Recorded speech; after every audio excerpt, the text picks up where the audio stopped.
2 নম্বর সূরাতুন নজমের 1 থেকে নিয়ে 18 নম্বর আয়াত পর্যন্ত এই দুই জায়গায় আল্লাহ তাআলা মেরাজের আলোচনা করেছেন। সম্মানিত উপস্থিতি, মেরাজ, এই মেরাজ করতে গিয়ে রাসূলুল্লাহ সাল্লাল্লাহু আলাইহি ওয়াসাল্লাম 3টি যানবাহন ব্যবহার করেছেন। একটু আওয়াজ করে বলা যাবে কি কয়টি যানবাহন? 3টি যানবাহন তিনি ব্যবহার করেছেন। একটি যানবাহনের নাম হলো বুরাক, আরেকটি যানবাহনের নাম হলো মেরাজ, 3 নম্বর যানবাহনের নাম হলো রফরফ। বুরাক এই যানবাহন দিয়ে রাসূলুল্লাহ সাল্লাল্লাহু আলাইহি ওয়াসাল্লাম মক্কা থেকে মসজিদুল হারাম থেকে নিয়ে মসজিদে আকসা পর্যন্ত ভ্রমণ করেছেন। 2 নম্বর যানবাহনের নাম হলো মেরাজ তথা অলৌকিক একটি সিঁড়ি, যেটি দিয়ে রাসূলুল্লাহ সাল্লাল্লাহু আলাইহি ওয়াসাল্লাম মসজিদুল আকসা থেকে নিয়ে সিদরাতুল মুনতাহা পর্যন্ত ভ্রমণ করেছেন। 3 নম্বর যানবাহনের নাম হলো রফরফ, যেই রফরফ দিয়ে আল্লাহর নবী সাল্লাল্লাহু আলাইহি ওয়াসাল্লাম সিদরাতুল মুনতাহা থেকে নিয়ে রব্বে কায়নাতের আরশে আজিম পর্যন্ত ভ্রমণ করেছেন। পড়েন সুবহানাল্লাহ। এই মেরাজ কখন সংঘটিত হয়েছিল? নবুয়তের 10ম বছর। নবুয়তের কততম বছর? 10ম বছর, 10 নম্বর বছরে রাসূলুল্লাহ সাল্লাল্লাহু আলাইহি ওয়াসাল্লামের 2 জন এই পৃথিবীর সাথী ছিল। একজন তার ঘরের মধ্যে তাকে সকল প্রকার প্রোটেকশন দিত, আরেকজন বাহিরে তাকে সকল প্রকার প্রোটেকশন দিয়ে তারপরে চলতেন। একজন হলেন আবু তালেব, রাসূলের চাচা। 2 নম্বর হলো তার স্ত্রী আম্মা জান খাদিজাতুল কুবরা। চিৎকার দিয়ে পড়ি রাদিয়াল্লাহু তাআলা আনহু। এই 2 জন একই বছরে মাত্র 5 থেকে 7 দিনের ব্যবধানে মৃত্যুবরণ করেছেন। এই মৃত্যুবরণ করার ফলে রাসূলুল্লাহ সাল্লাল্লাহু আলাইহি ওয়াসাল্লাম খুব বেশি পেরেশানি করছিলেন। একে তো তার ঘরের মধ্যে শান্তি নাই, তার স্ত্রী নেই, যে স্ত্রীর সাথে 25টা বছর তিনি সংসার করেছেন। আম্মা জান খাদিজাতুল কুবরার বয়স যখন 40, রাসূলের বয়স তখন 25। এই 25 বছর বয়সে 40 বছরের খাদিজাতুল কুবরাকে তিনি বিয়ে করেছেন। খাদিজাতুল কুবরা ছিলেন সম্ভ্রান্ত এক মহিলা, অর্থ সম্পদ যার বিপুল পরিমাণে ছিল। বিবাহ করার সাথে সাথে রাসূলকে বলেছিলেন, ওগো রাসূল, আমার অর্থ সম্পদ, টাকা পয়সা, ব্যবসা বাণিজ্য যা কিছু আছে সব আপনাকে দিয়ে দিলাম, আপনি আপনার কাজে সব কিছু ব্যবহার করতে পারবেন। পড়েন সুবহানাল্লাহ। রাসূল দুনিয়াতে বাহিরে যত ধরনের দাওয়াতি কার্যক্রম পরিচালনা করতেন, বিভিন্ন মানুষ বিভিন্ন ভাবে রাসূলকে কষ্ট দিত, বিভিন্ন ধরনের কটু বক্তব্য দিত, বিভিন্ন ভাবে তাকে আঘাত করার চেষ্টা করত। সকল আঘাতের মোকাবেলায়, সকল কটু কথার মোকাবেলায় খাদিজাতুল কুবরা রাদিয়াল্লাহু তাআলা আনহু রাসূলকে সান্ত্বনার বাণী শোনাতেন, রাসূলকে ধৈর্যের বাণী শোনাতেন। রাসূলের পরবর্তী কার্যক্রম কেমন হবে সেই সুশৃঙ্খল পরামর্শ তাকে দিতেন। পড়েন সুবহানাল্লাহ। তো আম্মা জান খাদিজাতুল কুবরা রাসূলের অনেক বড় একজন সঙ্গী ছিলেন। তিনার জীবদ্দশায় রাসূল দ্বিতীয় আর কোনো বিবাহ করেন নাই। তিনিও দুনিয়া থেকে বিদায় নিয়ে চলে গেছেন। আর বাহিরে আবু তালেব, রাসূলের চাচা, যার কারণে রাসূলের গায়ে হাত তুলবে তো দূরের কথা, রাসূলের দিকে আঙ্গুল তুলে কথা বলার মতো সাহস মক্কার কোনো কাফের পেতেন না, সেই চাচা পর্যন্ত দুনিয়া থেকে বিদায় নিয়ে চলে গেছে। আল্লাহর নবী সাল্লাল্লাহু আলাইহি ওয়াসাল্লাম চিন্তা করে দেখলেন, এখানে আমি নিরাপত্তাহীনতায় ভুগবো, ঘরে আমার স্ত্রী নাই, বাহিরে আমার চাচা নাই, এই মক্কার মধ্যে আর থাকা যাবে না। মক্কার পার্শ্ববর্তী আমার নামের বাড়ি তায়েফের দিকে রাসূলুল্লাহ সাল্লাল্লাহু আলাইহি ওয়াসাল্লাম রওনা দিলেন। সাথে ছিলেন রাসূলের পালাক পুত্র হযরতে যায়েদ ইবনে হারেসা রাদিয়াল্লাহু তাআলা আনহু। সাথে হযরতে যায়েদ ইবনে হারেসা রাদিয়াল্লাহু তাআলা আনহু একটা কথা মনে রাখবেন, এই যে অসংখ্য সাহাবী আবু বকর, ওমর, ওসমান, আলী সহ অসংখ্য সাহাবীর মধ্যে আল্লাহ তাআলা একজন সাহাবীর আলোচনা কোরআনের মধ্যে করেছেন, নাম ধরে করেছেন, তার নাম হলো হযরতে যায়েদ ইবনে হারেসা। অসংখ্য সাহাবীর মধ্যে কয়জন সাহাবীর আলোচনা কোরআনে আসছে? একজন, নাম ধরে আসছে। অনেক সাহাবীর অনেক ভাবে প্রশংসা হয়েছে, কিন্তু নাম ধরে আলোচনা একজন সাহাবীর হয়েছে, তিনি হলেন হযরতে যায়েদ ইবনে হারেসা রাদিয়াল্লাহু তাআলা আনহু, যিনি ছিলেন রাসূলের পালক পুত্র। বলেন কি ছিল? পালক পুত্র। প্রথমে ছিল গোলাম, তাকে আজাদ করে রাসূল তাকে পালক পুত্র বানিয়েছেন। আল্লাহর নবী এই পালক পুত্রকে সাথে নিয়ে নানার বাড়ি তায়েফের উদ্দেশ্যে যখন রওনা দিয়েছেন, তায়েফের মানুষেরা রাসূলকে সাদরে গ্রহণ করে নাই। তায়েফের মানুষেরা রাসূলকে আরো বেশি কষ্ট দিতে লাগলো। যত ভাবে পারলো সকল প্রকার কষ্ট রাসূলকে দিতে লাগলো। আল্লাহর নবী কষ্ট সহ্য করতে না পেরে তায়েফ থেকে আবার পুনরায় মক্কায় চলে আসলেন। মক্কায় চলে আসার পরে আল্লাহর নবী সাল্লাল্লাহু আলাইহি ওয়াসাল্লামকে এখন তারা আরো বেশি কটু মন্তব্য করতে লাগলো। কি ব্যাপার মুহাম্মদ, নানার বাড়িতে গিয়ে আশ্রয় হয় নাই? নানার বাড়ির মানুষেরা তোমাকে সহ্য করতে পারে নাই? পাগল ছাগল বইলা মারতে মারতে আবার বুঝি মক্কায় ফিরিয়ে দিল। এমন বহু কথা তারা বলতে লাগলো।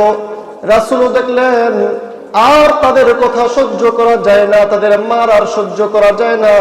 কি করবে কিছুই বুঝতেছে না।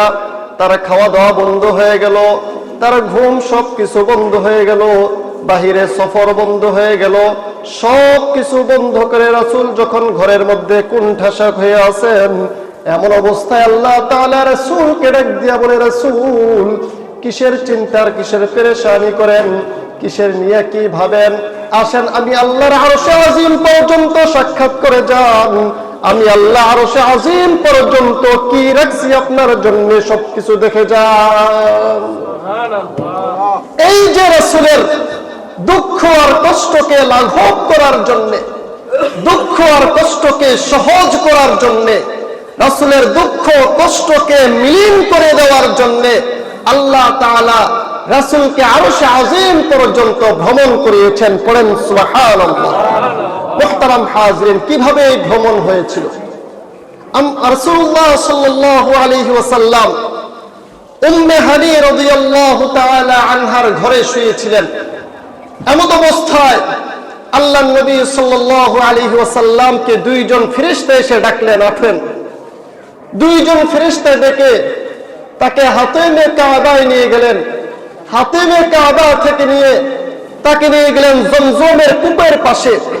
জমজমের কূপের পাশে নিয়ে তার এই বক্ষ বিদীর্ণ করলেন, ওপেন হার্ট সার্জারি করলেন। এই গলা থেকে নিয়ে পেট পর্যন্ত এই বুকটাকে ফেলে ফেললেন। ফেলে ভিতরের যে কলিজাটা ছিল, এই কলিজা বের করে তাকে আবে জমজমের পানি দিয়ে ধৌত করে এই কলিজার মধ্যে ইলম এবং প্রজ্ঞা ঢেলে দিয়ে আবার আপন জায়গায় রেখে সেটাকে সেলাই করে দিলেন। রাসূলের জীবনে এমন ওপেন হার্ট সার্জারি 4 বার হয়েছিল। বলেন কয়বার? 4 বার হয়েছে। এই বক্ষ বিদীর্ণ সিনা চাক 4 বার হয়েছিল। এই মেরাজে ভ্রমণের পূর্বে 1 বার হয়েছে, ছোট্ট কালে আরেকবার হয়েছিল। তো যাই হোক, ওপেন হার্ট সার্জারি করে সব কিছু আপন ভাবে রেখে তারপরে রাসূলকে বললেন, চলেন আমাদের সাথে। কোথায় যাব?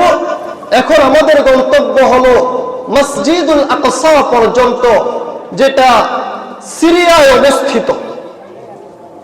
সুবহানাল্লাযী আসরা বিআবদিহি লাইলাম মিনাল মাসজিদিল হারাম ইলাল মাসজিদিল আকসা। মসজিদে হারাম থেকে নিয়ে মসজিদে আকসা পর্যন্ত আমাদের গন্তব্য। চলেন মসজিদে আকসায়। আল্লাহর নবী সাল্লাল্লাহু আলাইহি ওয়াসাল্লাম মসজিদে আকসায় যখন রওনা করলেন, এই রওনার সময়ে মাঝখানে 4টা তার যাত্রা বিরতি হয়েছে। প্রথম যাত্রা বিরতি হয়েছে যেখানে তিনি দেখলেন সবুজ শ্যামল বৃক্ষে ভরপুর একটি সুন্দর জায়গা, জিজ্ঞেস করলেন এটা কোথায়? বললেন এটা হলো মদিনা। কিছুদিন পরেই মক্কার মানুষের অসীম নির্যাতন সহ্য করতে না পেরে আপনি মক্কা থেকে মদিনায় ভ্রমণ করবেন, মদিনায় আপনি চলে আসবেন। সেই মদিনার সাথে আপনার সাক্ষাৎ করানোর জন্যই নিয়ে আসলাম এই মদিনা। রাসূল মদিনায় নামলেন, 2 রাকাত নামাজ পড়লেন। 2 রাকাত নামাজ পড়ে আবার তিনি বুরাকে উঠলেন, সামনের পথ অতিক্রম করলেন। একটি জায়গায় নামানো হলো, জিজ্ঞেস করলো এটা কোথায়? বলা হলো ওই যে আপনি কোরআনের মধ্যে পড়ছেন, ওয়াত্তিন ওয়াজ্জাইতুন ওয়া তুরি সিনিন, সিনা উপত্যকার কথা যে আল্লাহ তাআলা কোরআনে আলোচনা করেছে, এটা হলো সেই সিনা উপত্যকা। যে সিনা উপত্যকায় দাঁড়িয়ে মূসা কালিমুল্লাহ সরাসরি তার রবের সাথে কথা বলেছে। পড়েন সুবহানাল্লাহ। আবার তিনি এখানে নামলেন, 2 রাকাত সালাত আদায় করে সামনের পথ ধরলেন। নামানো হলো আরেকটি জায়গায়, জিজ্ঞেস করলো এটা কোথায়? বললেন এটা কওমে মাদিয়াম, হযরতে শুআইব আলাইহিস সালাতু ওয়াস সালামের সম্প্রদায় এখানে বসবাস করেছে। নামেন, 2 রাকাত নামাজ পড়েন। নামাজ পড়লো, আবার তাকে বোরাকে উঠানো হলো, সামনের পথ ধরলেন, আবার তাকে নামানো হলো, জিজ্ঞেস করলো এটা কোথায়? বলা হলো এটা বাইতুলহাম, হযরতে ঈসা আলাইহিস সালাতু ওয়াস সালামের জন্মস্থান। নামেন এখানে, 2 রাকাত সালাত আদায় করেন, নামলেন, নামাজ পড়লেন, বোরাকে উঠে আবার তিনি যাত্রা শুরু করলেন। এই 4 বার তিনি নামলেন, 4 বার তিনি যাত্রা বিরতি করে 2 রাকাত নামাজ পড়ে তারপরে আবার বোরাকে করে রওনা শুরু করলেন। কিছু দূর যাওয়ার পরে আল্লাহর নবী সাল্লাল্লাহু আলাইহি ওয়াসাল্লামকে একজন বৃদ্ধ মহিলা সালাম দিয়েছে। রাসূল সালামের জবাব দিয়ে জিজ্ঞেস করলেন এই বৃদ্ধ মহিলাকে? আল্লাহর নবী সাল্লাল্লাহু আলাইহি ওয়াসাল্লামকে জবাব দেওয়া হলো এই বৃদ্ধ মহিলা হলো দুনিয়া, যে দুনিয়া তার গন্তব্যের শেষ প্রান্তে এসে উপনীত হয়েছে। এই বৃদ্ধা মহিলা যেমন তার হায়াতে জিন্দেগির শেষ প্রান্তে এসে পা রেখেছে, আপনি যেই দুনিয়াতে আছেন আপনার উম্মত যেন বুঝে এই দুনিয়াটাও শেষ প্রান্তে এসে পা রেখেছে। এই দুনিয়ার পরে আর কোনো নবী আসবে না, এই দুনিয়ার পরে আর কোনো যৌবন আসবে না, এরপরে আর কোনো শিশুকাল আসবে না। বৃদ্ধ হয়েছে, তারপরেই কিয়ামত শুরু হয়ে যাবে। বৃদ্ধ হয়ে গেছে দুনিয়া, তারপরে কিয়ামত, তারপরে আর কেউ আসবে না। আবার সামনের পথ ধরলেন। আল্লাহর নবী সাল্লাল্লাহু আলাইহি ওয়াসাল্লামকে একজন বৃদ্ধ পুরুষ সালাম দিলেন। রাসূল সালামের জবাব নিয়ে জিব্রাইলকে জিজ্ঞেস করে ভাই জিব্রাইল ইনি কে? আল্লাহর নবী সাল্লাল্লাহু আলাইহি ওয়াসাল্লামকে জবাব দেওয়া হলো ইনি হলো শয়তান।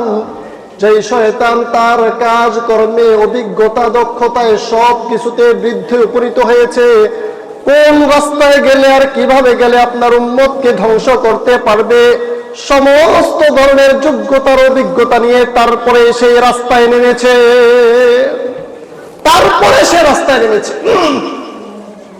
দুনিয়া বৃদ্ধ অবস্থায় ছিল, শয়তান বৃদ্ধ অবস্থায় থেকে রাসূলকে জানিয়ে দিলেন শয়তান পূর্ণ অভিজ্ঞতা নিয়ে রাস্তায় নেমেছে, দুনিয়াও তার বার্ধক্যে এসে উপনীত হয়েছে।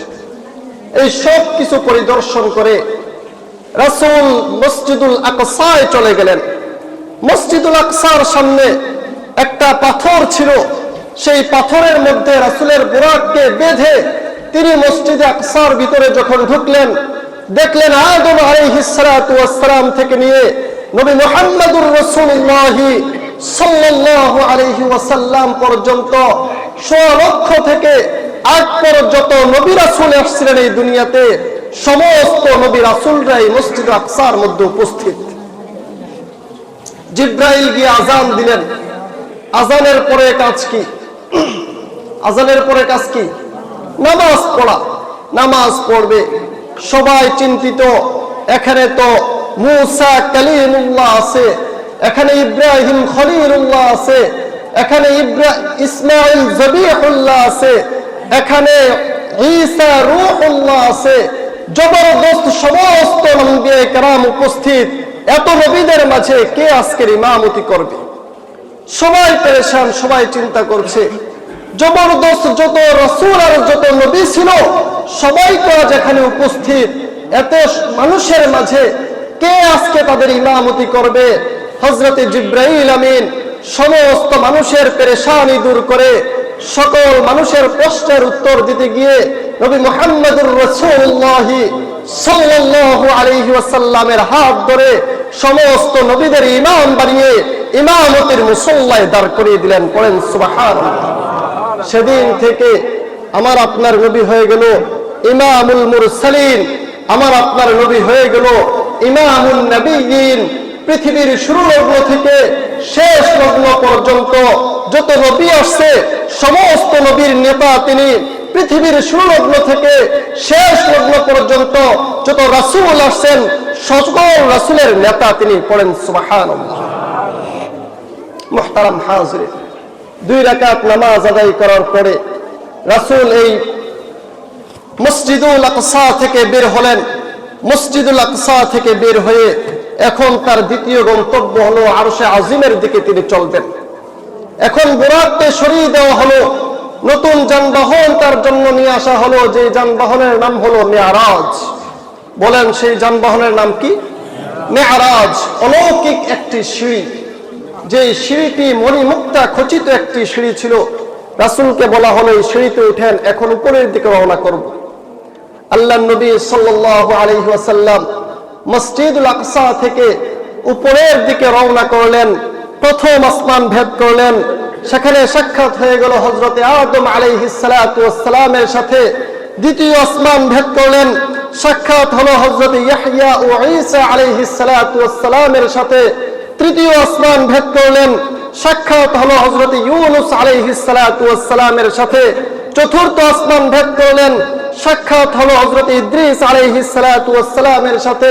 পঞ্চম আসমান ভেদ করলেন, সাক্ষাৎ হলো হযরতে হারুন আলাইহিস সালাতু ওয়াস সালামের সাথে। ষষ্ঠ আসমান ভেদ করলেন, সাক্ষাৎ হলো হযরতে মূসা আলাইহিস সালাতু ওয়াস সালামের সাথে। সপ্তম আকাশ ভেদ করলেন, সাক্ষাৎ হলো হযরতে ইব্রাহিম খলিলুল্লাহ আলাইহিস সালাতু ওয়াস সালামের সাথে। এই সপ্ত আকাশ ভেদ করে তিনি চলে গেলেন সিদরাতুল মুনতাহা পর্যন্ত। এই পৃথিবী থেকে প্রথম আসমানের দূরত্ব কতটুকু আজ পর্যন্ত কোনো বিজ্ঞানী বের করতে পারে নাই। এটা কত ফিট বাই কত ফিট, কত বর্গ কিলোমিটার, আজ পর্যন্ত কোনো বিজ্ঞানী কি করতে পারে নাই বলেন? এখান থেকে তাকাইলে যে আমরা সাদা দেখি, এটা আসমান না, এটা আসমান না, এটা একটা খালি ময়দান, এটা সাদা পর্যন্ত। আমাদের চোখের পাওয়ার এতটুকুই আমরা দেখি। মানুষ চাঁদ কোথায় আছে সেটা বের করতে পেরেছে, সূর্যের দূরত্ব বের করতে পেরেছে, তারকারাজির দূরত্ব বের করতে পেরেছে, কিন্তু প্রথম আসমানের দূরত্ব কতটুকু আজও পর্যন্ত কেউ বের করতে পারেনি। এখান থেকে প্রথম আসমানের দূরত্ব যতটুকু, প্রথম আসমান থেকে দ্বিতীয় আসমানের দূরত্ব ততটুকু, দ্বিতীয় আসমান থেকে তৃতীয় আসমানের দূরত্ব ততটুকু। এভাবে 7 আসমান রাসূল ভ্রমণ করে সিদরাতুল মুনতাহা পর্যন্ত পৌঁছে জিবরাইলকে ডাক দিয়ে বলে, জিবরাইল এবার রাসূলকে বলে, ও নবী, ওই মসজিদে হারাম থেকে নিয়ে, খানায়ে কাবা থেকে নিয়ে এই সিদরাতুল মুনতাহা পর্যন্ত আপনার সাথে ছিলাম, আপনার সাথে আপনার সফর সঙ্গী হিসেবে ছিলাম। এতটুকু পর্যন্ত আমার গন্তব্য, আমি আর উপরের দিকে যেতে পারবো না। সিদরাতুল মুনতাহা থেকে নতুন গাড়িতে আপনাকে উঠিয়ে দিলাম, যে গাড়ির নাম হলো রফরফ। এই গাড়িতে করে আপনি একাই ভ্রমণ করেন, আমি আর যেতে পারবো না।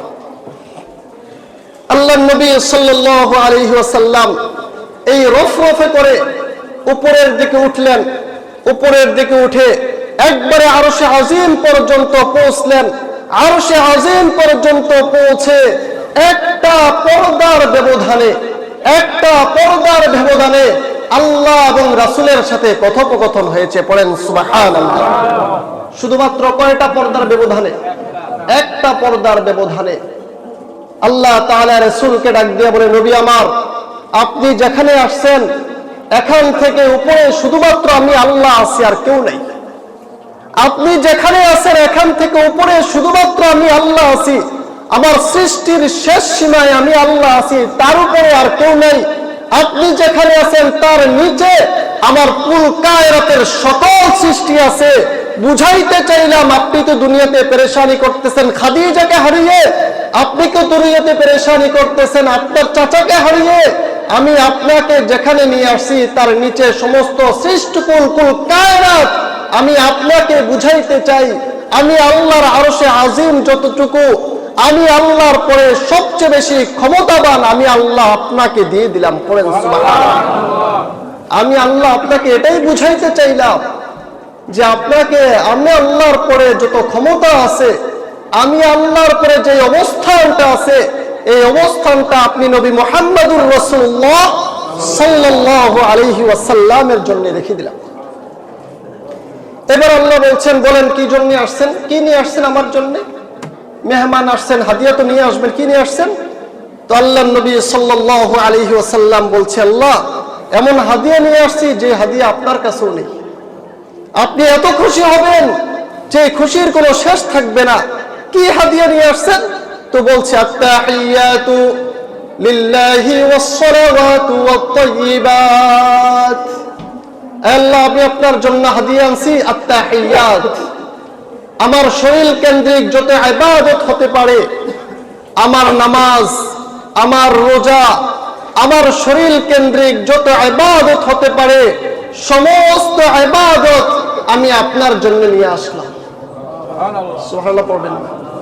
2 নম্বরে আল্লাহ আত্তাহিয়াতু ওয়াস-সালাওয়াত আল ইবাদাতুল বাদানি, দুঃখিত, আত্তাহিয়াত আমার জবান কেন্দ্রিক যত ইবাদত হতে পারে, আত্তাহিয়াত আমার জবান কেন্দ্রিক, আমি আমার জবানে যত ইবাদত করি সমস্ত ইবাদত গুলো আপনার জন্য।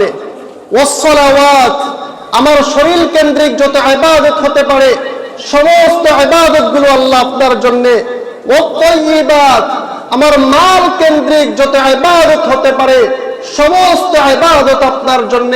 আমার জবানের ইবাদত আপনার, আমার শরীরের ইবাদত আপনার, আমার মালের ইবাদত আপনার, সমস্ত ইবাদত গুলো লিল্লাহি একমাত্র আল্লাহ আপনার জন্য নিয়ে আসলাম। আত্তাহিয়াতু লিল্লাহি ওয়াস-সালাওয়াতু ওয়াত-তাইয়্যিবাত। পড়ে কি? পরেরটা পড়েন, আসসালামু আলাইকা আইয়ুহান নাবিয়্যু। আল্লাহ তাআলা বলছে আসসালামু আলাইকা আইয়ুহান নাবিয়্যু ওয়া রাহমাতুল্লাহি ওয়া বারাকাতুহু। রাসূল আপনার উপর সালাম বর্ষিত হোক, আপনার উপর আল্লাহর পক্ষ থেকে রহমত বর্ষিত হোক, আপনার উপর আল্লাহর পক্ষ থেকে বরকত বর্ষিত হোক। তারপরে শব্দ কি? তারপরে কি? আসসালামু আলাইনা ওয়া আলা ইবাদিল্লাহিস সালিহিন। রাসূল আল্লাহর মুখ থেকে কথাটাই না বলতেছে আল্লাহ শুধু আমার জন্য সালাম, শুধু আমার জন্য রহমতের দোয়া, শুধু আমার জন্য বরকতের দোয়া। পৃথিবীর যেই প্রান্তে যাই না কেন আমি রাসূল আমার উম্মতকে কখনো ভুলতে পারি না। আসসালামু আলাইনা, আপনি আমাদের সবাইকে সালাম পেশ করেন। পড়েন সুবহানাল্লাহ। ওয়া আলা ইবাদিল্লাহিস সালিহিন, আর সমস্ত নেককার বান্দাদের জন্য আপনি রহমত আর বরকতের দোয়া করতে থাকেন। সুবহানাল্লাহ। আসসালামু আলাইনা ওয়া আলা ইবাদিল্লাহিস সালিহিন। তারপরে কি পড়ি? আশহাদু আল্লা ইলাহা ইল্লাল্লাহু ওয়া আশহাদু আন্না মুহাম্মাদান আবদুহু ওয়া রাসূলুহু। আল্লাহ এবং রাসূলের এই কথোপকথন দেখা ফেরেশতারা আর বসে থাকতে পারে নাই, চিৎকার দিয়ে এক বাক্যে সমস্ত ফেরেশতারা পড়তে লাগলো আশহাদু আল্লা ইলাহা ইল্লাল্লাহু ওয়া আশহাদু আন্না মুহাম্মাদান আবদুহু ওয়া রাসূলুহু। নামাজের মধ্যে যখন এই তাশাহুদ পড়ি, তাশাহুদ তো আল্লাহর সাথে কথোপকথন, তারপরে রাসূলের উপর আমরা দুরূদ পড়ি। শেষ বৈঠকে দুরূদ পড়ি না আমরা? রাসূলের উপর দুরূদ পড়ি। দুরূদ পড়ার পরে আমরা কোন দোয়াটা পড়ি? দোয়ায়ে মাথুরা পড়ি, আল্লাহুম্মা ইন্নী যালামতু নাফসি। নামাজের মধ্যে বান্দা বুঝাইতে চায়, আয় আল্লাহ তাশাহুদ পড়া আপনারে কতক্ষণ পাম মারলাম আমি, দুরূদ পড়া আপনার নবীর উপর কতক্ষণ পাম মাইরা তারপরে আমি আমার আরজি পেশ করতেছি, আল্লাহুম্মা ইন্নী যালামতু নাফসি যুলমান কাসীরা। আমি এত বড় জালেম, আমার চাইতে বড় জালেম এই দুনিয়াতে আর কেউ নেই। আল্লাহুম্মা ইন্নী যালামতু নাফসি, আমি আমার নফসের উপর জুলুম করেছি, অল্প জুলুম না, যুলমান কাসীরা, অনেক জুলুম করেছি। ফাগফিরলি মাগফিরাতাম মিন ইনদিকা, আমাকে আপনি ক্ষমা করবেন, কারণ আপনি ছাড়া আমাকে ক্ষমা করার মতো সাধ্য এই পৃথিবীতে কেউ নেই। আপনি ছাড়া আমি যেই পরিমাণ জুলুম করছি, আপনি ছাড়া আমাকে ক্ষমা করবে? আমার দুনিয়ার মালিক তো 2 দিন ভুল হলে 3 দিন চাকরি আমার নোট হয়ে যায়, কিন্তু আমি তো দিনের পরে দিন জুলুম করেছি, দিনের পরে দিন ভুল করেছি। আমার রাতের খাবার কোনোদিন বন্ধ করেন নাই, আমার রাতের ঘুম কোনোদিন বন্ধ করেন নাই, আমার স্ত্রী সন্তানদের মুখের ভাত কোনোদিন কেড়ে নেন নাই। আপনি এত পরিমাণ জুলুম করার পরেও আপনি সব কিছু ঠিক রেখেছেন। আমাকে যদি ক্ষমা করতে হয় আপনি ক্ষমা করবেন, আপনি ছাড়া আমাকে ক্ষমা করার মতো আর কেউ নাই। মুহতারাম হাজরিন, তাহলে আল্লাহ তাআলার সাথে তাশাহুদের মাধ্যমে রাসূল এবং আল্লাহর কথোপকথন শেষে এবার আল্লাহ তাআলা বলছে, রাসূল আমি আপনাকে এই পর্যন্ত ডেকে আনলাম, এই পর্যন্ত আনলাম, আপনার উম্মতের জন্য কিছু হাদিয়া নিয়ে যান। তো আল্লাহ তাআলা রাসূলকে 3টা হাদিয়া পেশ করলেন। বলেন কয়টা হাদিয়া? 3টা হাদিয়া তিনি পেশ করলেন। 1 নম্বর হাদিয়া হলো সূরাতুল বাকারার শেষ একটি আয়াত আল্লাহ দিলেন। সূরাতুল বাকারার শেষ 2টি আয়াত আল্লাহ তাআলা দিলেন, লিল্লাহি মা ফিস সামাওয়াতি ওয়া মা ফিল আরদ ওয়া ইন তুবিদু মা ফি আনফুসিকুম। এই শেষ আয়াত থেকে নিয়ে শেষ পর্যন্ত এই আয়াতের মধ্যে স্পষ্ট বলে দিলেন, স্পষ্ট বর্ণনা করে দিলেন, আয় আমার উম্মত, আপনার উম্মতকে জানিয়ে দিবেন, আপনার উম্মত যদি অনিচ্ছাকৃতভাবে, আপনার উম্মত যদি অনিচ্ছায় কোনো ভুল করে ফেলে, সমস্ত ভুলগুলোকে আমি আল্লাহ তাআলা মাফ করে দিব। লা ইউকাল্লিফুল্লাহু নাফসান ইল্লা উসআহা, আমি আপনার উম্মতের উপর কষ্ট হবে এমন কিছু চাপিয়ে দেই নাই। আপনার উম্মতের উপর কষ্ট হবে এমন কিছু কি করি নাই? চাপিয়ে দেই নাই। লাহা মা কাসাবাত ওয়া আলাইহা মাকতাসাবাত রব্বানা লা তুআখিযনা ইন নাসিনা আও আখতানা। আমার রব, যদি কখনো কোনো কাজ ভুলে আমরা করে ফেলি, এই ভুলের জন্য আপনি আমাকে ধইরেন না। প্রস্রাব করতে গিয়েছিলাম, ভুলে আমার কাপড়ের মধ্যে পেশাব লেগেছে, আমি জানি না, এটা নিয়েই আমি নামাজ পড়ে ফেলছি, আপনি আমাকে এই ভুলের জন্য আমাকে পাকড়াও করিয়েন না।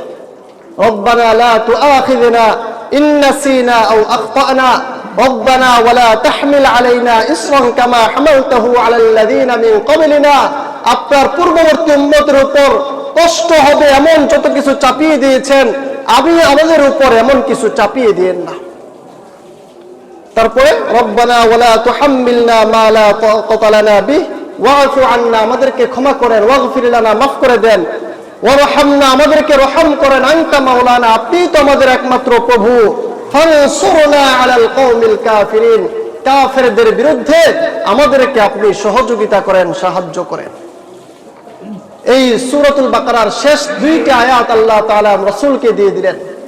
2 নম্বর রাসূলকে দিলেন, আমার রাসূল, আপনার উম্মতের কোন ব্যক্তি যদি সরিষার দানা পরিমাণ ঈমান নিয়েও কবরে আসে, সরিষার দানা অনেক বড় না? কি বলেন? সরিষার দানা পরিমাণ ঈমান নিয়েও যদি আপনার কোন উম্মত কবরে আসে, এই সরিষার দানা পরিমাণ ঈমানের জন্য আমি আপনার উম্মতকে মাফ করে জান্নাত দিয়ে দিই। এই সরিষার দানা পরিমাণ ঈমানের কারণেও আমি আপনার উম্মতকে কি করে দিব বলেন? মাফ করে জান্নাত পর্যন্ত পৌঁছে দিব। সুবহানাল্লাহ। 3 নম্বর হাদিয়া হলো, আয় রাসূল, আপনি তো আল্লাহ পর্যন্ত এসে আরশে আজিমে সাক্ষাৎ করে গেছেন, মেরাজ তো আপনার হলো। যদি আপনার উম্মত আপনাকে জিজ্ঞেস করে, রাসূল আপনি মেরাজ করে আসলেন, আমাদের মেরাজ কোথায় হবে? তো এই জন্য এর জবাবে আমি আপনার উম্মতকে 5 ওয়াক্ত নামাজ দিয়ে দিলাম। এই 5 ওয়াক্ত নামাজ নিয়ে আপনি আপনার উম্মতকে দিয়ে দেন। আপনার উম্মত এই 5 ওয়াক্ত নামাজ যদি যথাযথভাবে আদায় করে, আপনার উম্মত যখন সিজদায় যাবে, ওই সিজদায় গিয়ে সে আমি আল্লাহকে খুঁজে পাবে। পড়েন সুবহানাল্লাহ। সিজদায় গিয়ে সে আমি আল্লাহকে খুঁজে পাবে। আকরাবু, আল্লাহর কাছে সবচেয়ে নিকটবর্তী, বান্দার সবচেয়ে নিকটবর্তী আল্লাহ তখন হয় যখন বান্দা সিজদার মধ্যে পড়ে যায়। যখন বান্দা সিজদার মধ্যে পড়ে যায় তখন আল্লাহ সবচেয়ে নিকটে চলে আসে তার জন্য। এই 5 ওয়াক্ত নামাজ আপনার উম্মতকে দিয়ে দিলাম। এজন্য মুহতারাম হাজরিন, মেরাজের এই ঘটনা থেকে আমরা তো শুধুমাত্র এসে জিজ্ঞেস করি মেরাজের নামাজটা কোন দিন হবে, আমরা জিজ্ঞেস করি মেরাজের রোজাটা কোন দিন হবে। আরে মেরাজ আপনার 365 দিনেই আপনার মেরাজ হতে হবে। 365 দিন মেরাজের শিক্ষা আপনাকে লালন করতে হবে। 365 দিনে আপনাকে নামাজ পড়তে হবে। নির্দিষ্ট কোনো দিনে মেরাজের কোনো নামাজ নেই, নির্দিষ্ট কোনো দিনে মেরাজের কোনো সালাত নেই, নির্দিষ্ট কোনো দিনে মেরাজের কোনো সিয়াম কিংবা রোজা নাই। মেরাজের নামাজ আপনার জীবনের প্রতিটা ক্ষণে ক্ষণে, আপনার জীবনের প্রতিটা মুহূর্তে মুহূর্তে। আপনি নামাজ ছাড়া কয়দিন থাকবেন? দিনের পরে দিন যায় ফজরের সাথে আমার কোনো সাক্ষাৎ নাই, দিনের পরে দিন যায় জোহরের সাথে আমার কোনো সাক্ষাৎ নাই, দিনের পরে দিন যায় আসরের সাথে আমার কোনো সাক্ষাৎ নাই, দিনের পরে দিন যায় মাগরিব ইশা যায় আমার কোনো সাক্ষাৎ নেই এর সাথে। এমন বহু মানুষ আছে 60-70 বছরের হায়াত শেষ হয়েছে, কোনোদিন ফজরের নামাজ পড়ি নাই। হয়তো পড়ছি কেউ মরলে, নয়তো পড়ছি কোনো বিপদে পড়লে, স্বাভাবিকভাবে ফজরের নামাজে এসে হাজিরা দিয়েছি। এমন বহু মানুষ আছে তার জীবন শেষ হয়েছে ফজরের নামাজ পড়ে নাই। বলেন আছে না নেই?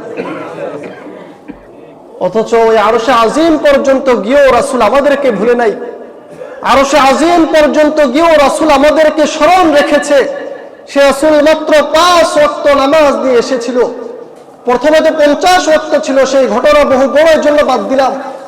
5 ওয়াক্ত উম্মতকে দিয়েছে, সেটাই আমরা পড়ছি না। আল্লাহ তাআলা আমাদেরকে বুঝার তৌফিক দান করুন। সকলে পড়ছি আমিন। ওয়াসসালামু আলাইকুম ওয়া রাহমাতুল্লাহ। যারা কবলাল জুমা